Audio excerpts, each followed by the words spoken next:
The rain fell in heavy sheets that October evening, turning the busy streets of Westwood into a silent, drenched landscape.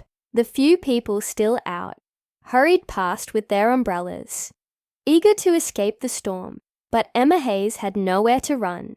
She stood under the worn awning of a closed bakery, trying to stay dry, though the cold seeped through her thin jacket and her shoes were already soaked. Clutching her tattered backpack against her chest, Emma shivered. She hadn't eaten since yesterday morning, and the only money she had left, a crumpled $5 bill, felt more like a cruel joke than anything useful. 3 months of homelessness had taught Emma how to survive on very little, but tonight felt different. The storm had come out of nowhere, and the biting cold made her long for the warmth of the modest apartment she used to have. It hadn't been much, but it was hers. Until her world collapsed. 6 months ago, Emma had a job, a home and a family she believed cared about her. But everything changed when her stepfather's gambling debts caught up with him. Her mother had demanded Emma hand over the savings she had been putting aside for community college. When she refused, they'd thrown her out, locking the doors and shutting her out of their lives. "You've always been selfish," her mother's last text had said. "Don't come back until you're ready to help this family." The rain pounded harder against the pavement, and Emma wiped her damp cheeks, unsure if she was wiping away rain or tears. She was about to move deeper under the awning when something across the street caught her eye. A dark shape slumped awkwardly on a bench.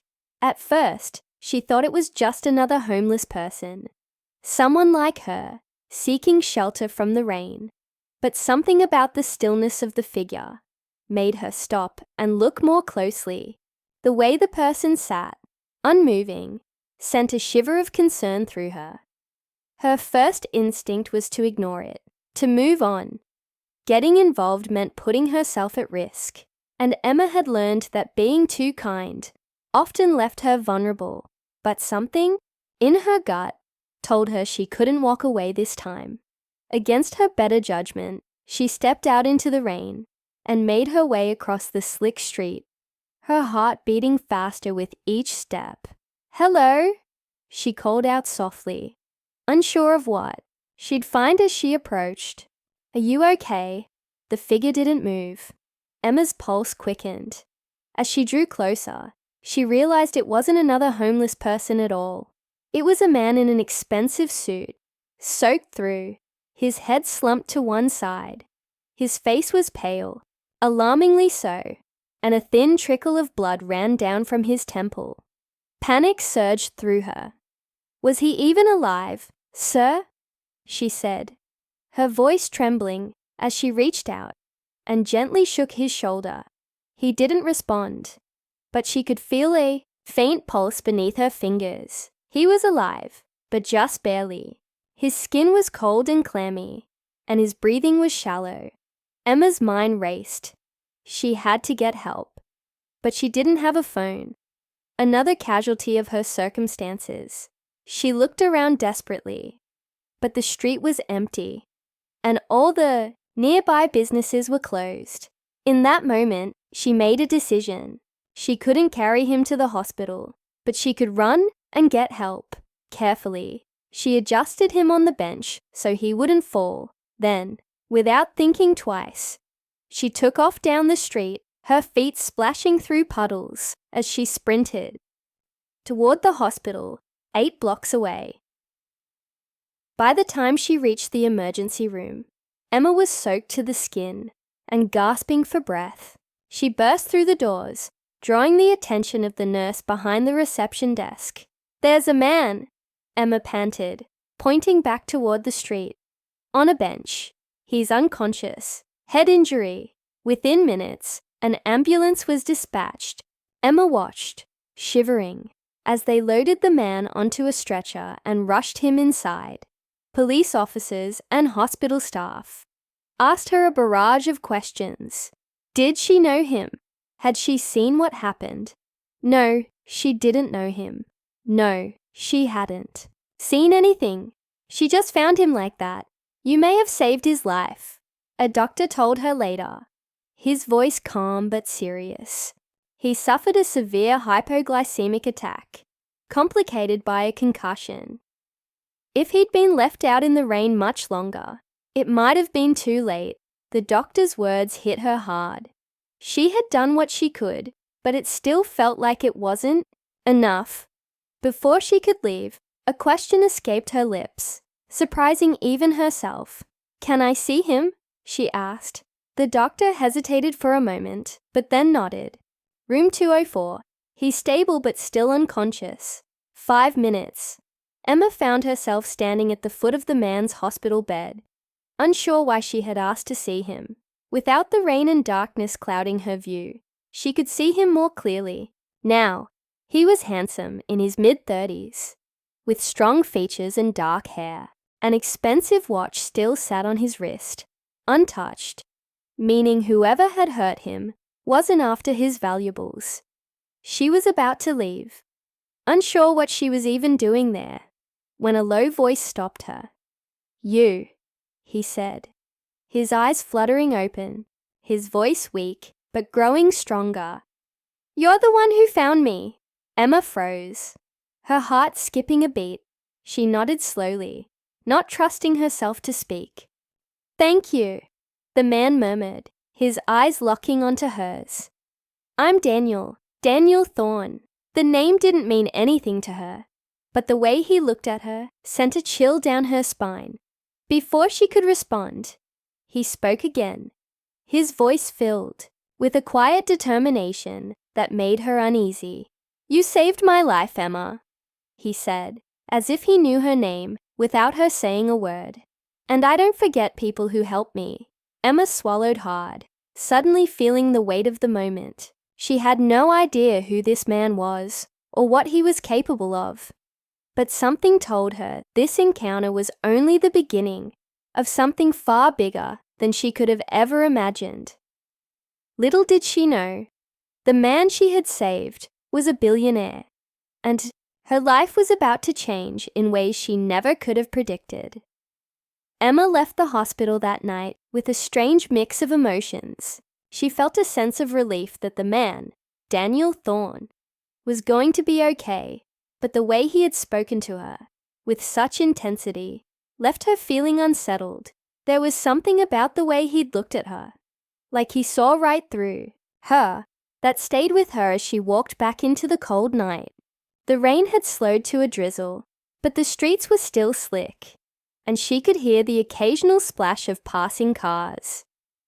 Over the next few days, Emma tried to forget about the incident.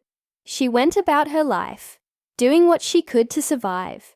She found odd jobs when possible, small tasks that paid just enough for her to afford food. The streets had become her home, and she had grown used to blending into the background, unnoticed by the rest of the world. But Daniel Thorne hadn't forgotten her. 2 weeks later, Emma was sitting in a small cafe, nursing a hot cup of coffee she could barely afford when a man in a suit approached her table.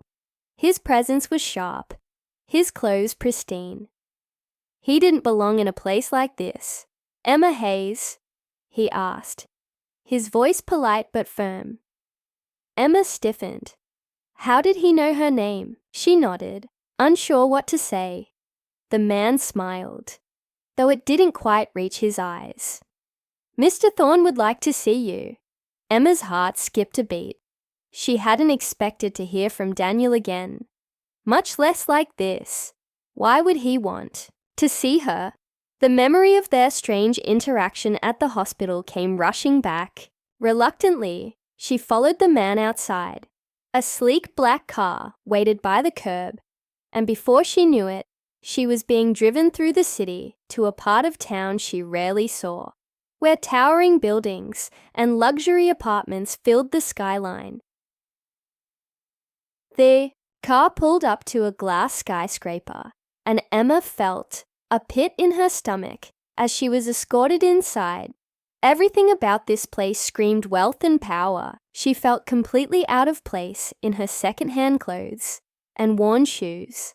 The elevator ride up seemed to last forever, and when the doors finally opened, Emma found herself standing in a massive office with floor-to-ceiling windows offering a breathtaking view of the city.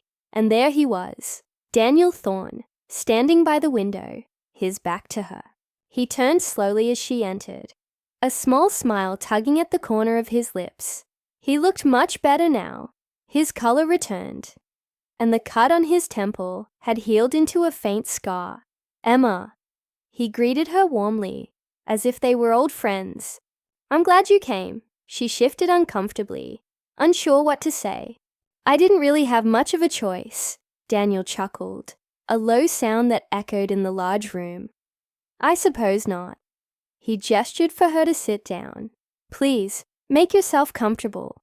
Emma hesitated, but eventually sat down in the plush chair, across from his desk. She watched him carefully, trying to figure out what this was all about. "I owe you a debt," Daniel began, sitting across from her. "You saved my life, and that's not something I take lightly." Emma frowned. "You don't owe me anything.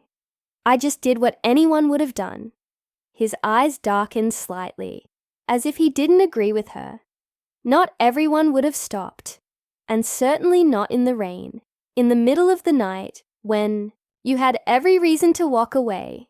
Emma shifted in her seat, feeling the weight of his words.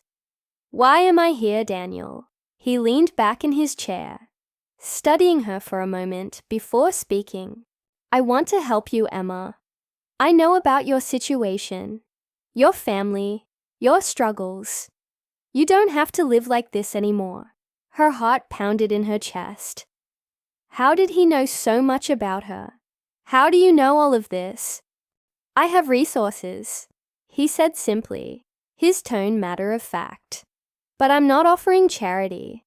I'm offering you a way out, an opportunity to change your life." Emma blinked, trying to process what he was saying. This was too much. She barely knew this man, and yet here he was, offering to fix her life as if it were something that could be easily solved with money and connections. "I don't understand," she said, shaking her head. "Why me? Why are you doing this?" Daniel's expression softened, and for the first time, he seemed genuinely vulnerable. "Because I see something in you, Emma. You have a strength that most people don't. You survived when most would have given up. You saved my life without asking for anything in return. And now, I want to give you the chance to change your story." Emma's mind raced.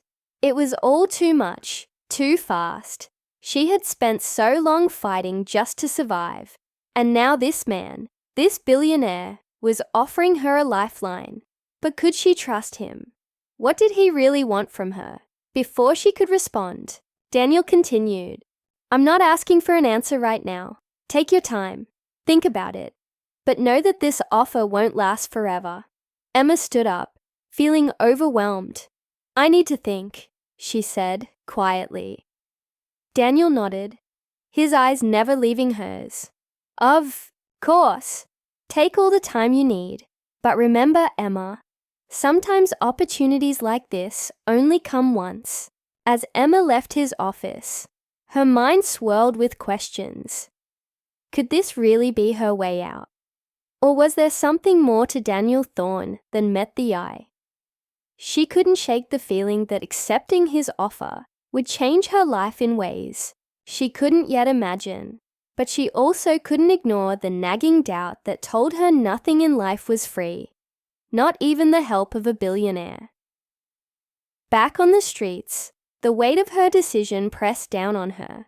She had spent so long alone, abandoned by those who were supposed to love her.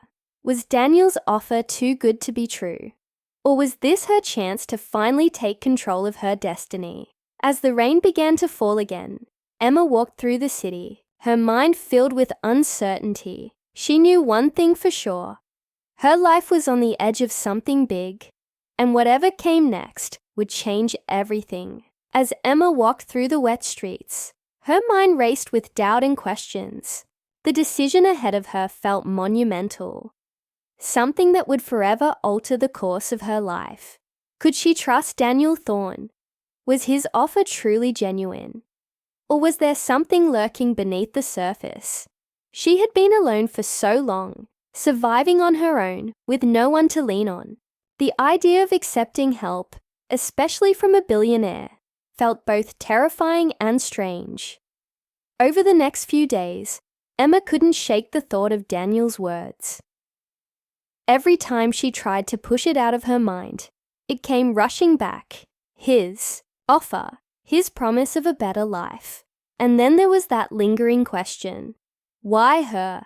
Of all the people in the world, why had Daniel Thorne chosen her? She didn't know if she could trust him, but she also couldn't deny the part of her that wanted to believe in the possibility of change. One afternoon, while sitting on a park bench, Emma's phone buzzed. She hesitated before answering, but when she saw the name flash across the screen, her heart skipped a beat. It was Daniel's assistant.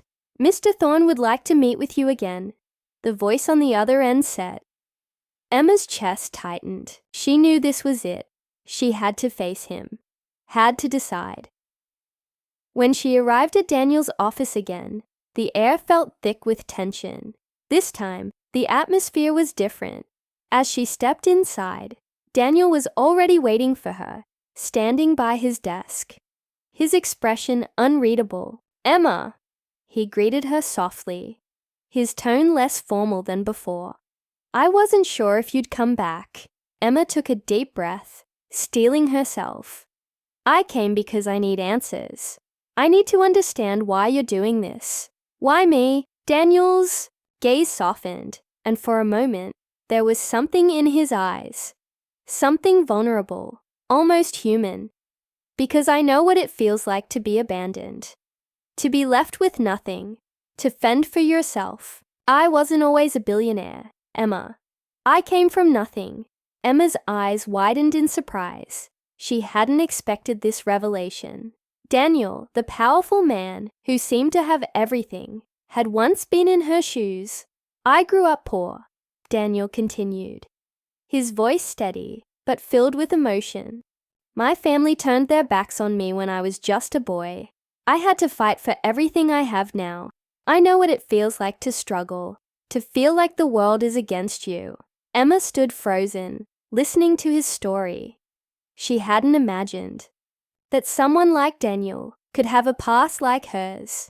"I see something in you," Daniel went on, his voice softening.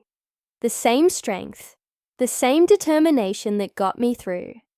I want to help you because I know you can rise above all of this, just like I did." Emma felt a lump in her throat. For the first time, she realized that Daniel wasn't just offering her a way out. He was offering her a chance to rewrite her story, just as he had rewritten his. But with that realization came a sense of responsibility, a weight she hadn't anticipated. "Why didn't you just tell me this from the start?" she asked, her voice trembling. Daniel sighed, rubbing his temples. "Because people always doubt it. They look at me now and think I've always been this way. I thought if you knew, you wouldn't." Believe me, Emma's mind was spinning. Everything she had assumed about Daniel, about his motivations, had been wrong. He wasn't offering charity. He was offering her the same chance he had once been given. A chance to escape the life she had known. "I don't know if I can trust you," Emma whispered, her voice barely audible. Daniel nodded slowly, his expression understanding. "I get it. Trust isn't easy when you've been hurt, but you don't have to trust me right away. I'm not asking for anything in return, Emma. Just let me help you, and you can decide what you want to do with that help." Emma stood in silence, her heart pounding. This was the moment of truth. She had spent so long building walls around herself, shielding herself from anyone who might hurt her again. But now, standing in front of Daniel, she realized that maybe, just maybe, she could let someone in.